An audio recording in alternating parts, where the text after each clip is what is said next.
नमस्कार साथियों, मिल्कीपुर में धर्मेंद्र यादव की जोरदार एंट्री, पहली जनसभा में भीड़ देख भाजपा डरी। जी हाँ, आज हम बात करेंगे मिल्कीपुर विधानसभा सीट को लेकर। जैसा कि आप लोगों को पता है, 5 फरवरी को यहाँ पर मतदान होगा और मतदान से पहले अखिलेश यादव जी के द्वारा मिल्कीपुर की विधानसभा जो सीट है, इस सीट पर जो है अखिलेश यादव जी की प्रतिष्ठा का सवाल बना हुआ है। मिल्कीपुर की विधानसभा सीट, क्योंकि विधानसभा उपचुनाव में जिस तरह से समाजवादी पार्टी को 7 सीटों पर जो है करारी शिकस्त मिली है, उसके बाद अखिलेश यादव जो है मिल्कीपुर की विधानसभा सीट पर हर हाल में जीत दर्ज करने के लिए जमीनी स्तर पर रणनीति बना रहे हैं और लगातार पीडीए की जनभावना को आगे बढ़ाते हुए अखिलेश यादव जो हैं मिल्कीपुर की विधानसभा सीट को लेकर काफ़ी ज़्यादा सक्रिय भी हैं और सक्रियता के साथ ही साथ लगातार धुआंधार तरीके से मिल्कीपुर विधानसभा सीट का जो जाति समीकरण है, उस जाति समीकरण को समझते हुए अखिलेश यादव जी जो हैं मिल्कीपुर की विधानसभा सीट को लेकर काफ़ी ज़्यादा सक्रियता के साथ काम कर रहे हैं। वहीं पर हम आपको बताते चले,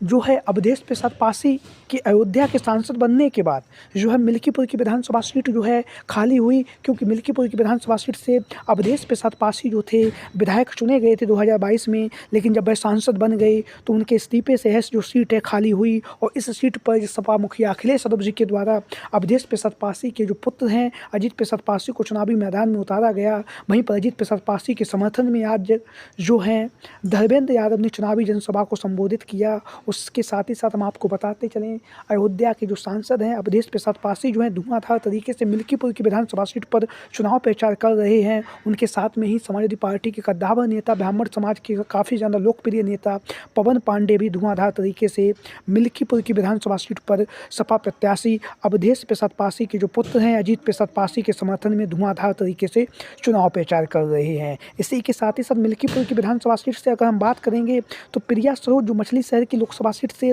सपा की सांसद हैं, उन्हें भी जो है अखिलेश यादव जी के द्वारा मिल्कीपुर की विधानसभा सीट पर चुनावी मैदान में उतारा गया है। तो लगातार प्रिया सरोज ने धुआंधार तरीके से जो है चुनाव प्रचार कर रही हैं। उनके साथ में रीबू श्रीवास्तव, जैसा कि आप लोग देख रहे हैं, महिला सभा में इनके अपना एक अलग पहचान है। रीबू श्रीवास्तव को भी लगातार अखिलेश यादव जी के द्वारा मिल्कीपुर की विधानसभा सीट पर दिशा निर्देश दिए गए हैं। वहीं पर हम आपको बताते चलें, आज जो है अखिलेश यादव जी ने अपने छोटे भाई धर्मेंद्र यादव को जो है मिल्कीपुर की विधानसभा सीट पर सपा प्रत्याशी अवधेश प्रसाद पासी के जो पुत्र हैं अजीत प्रसाद पासी के समर्थन में चुनाव प्रचार के लिए आज अखिलेश यादव जी ने दिशा निर्देश दिए। उसके बाद जो है धर्मेंद्र यादव जो है मिल्कीपुर की विधानसभा सीट पर पहुँचे और वहाँ पर उन्होंने धुआंधार तरीके से 3 चुनावी जनसभाओं को संबोधित किया। जहां पर उन्होंने 3 चुनावी जनसभाओं को संबोधित किया। सबसे पहले जो है धर्मेंद्र यादव के द्वारा अयोध्या की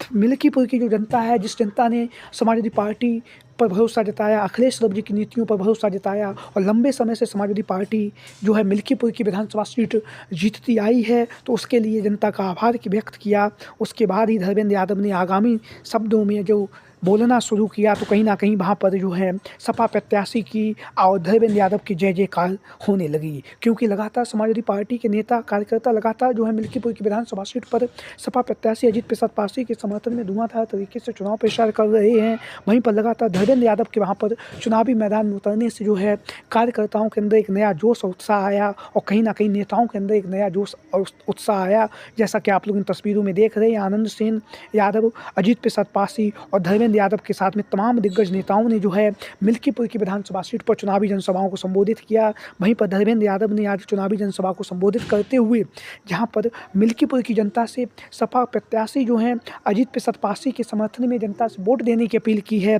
और वोट देने के साथ ही साथ उन्होंने आह्वान भी किया है कि आगामी समय में जब समाजवादी पार्टी की सरकार बनेगी, तब जिस तरह से भारतीय जनता पार्टी की सरकार में जो शोषण हुआ है पिछड़े दलित अल्पसंख्यक आदि आबादी के साथ, उन सभी का बदला लिया जाएगा। और अगर मिल्कीपुर की विधानसभा सीट पर भारतीय जनता पार्टी ने अगर बेईमानी और धांधली करने का प्रयास किया तो 5 फरवरी को जो है लोकसभा में कार्रवाई भी शुरू होगी, लोकसभा का सदन भी चलेगा। अगर मिल्कीपुर में धांधली हुई तो समाजवादी पार्टी के जो सांसद हैं वो जो है लोकसभा को नहीं चलने देंगे। तो धर्मेंद्र यादव के द्वारा मिल्कीपुर की विधानसभा सीट पर चुनावी जनसभाओं को संबोधित करते हुए जहां पर जनता से वोट देने की अपील की गई, वहीं पर हम आपको बताते चलें मिल्कीपुर में धर्मेंद्र यादव की जो है पहली चुनावी जनसभा है और पहली ही चुनावी जनसभा में पहले ही दिन जिस तरह से वहाँ पर विशाल जनसैलाब उमड़ के आया, जैसा कि आप लोग इन तस्वीरों में साफ तौर से देख रहे हैं, उससे कहीं ना कहीं भारतीय जनता पार्टी के तमाम नेता कार्यकर्ता जो वहाँ के हैं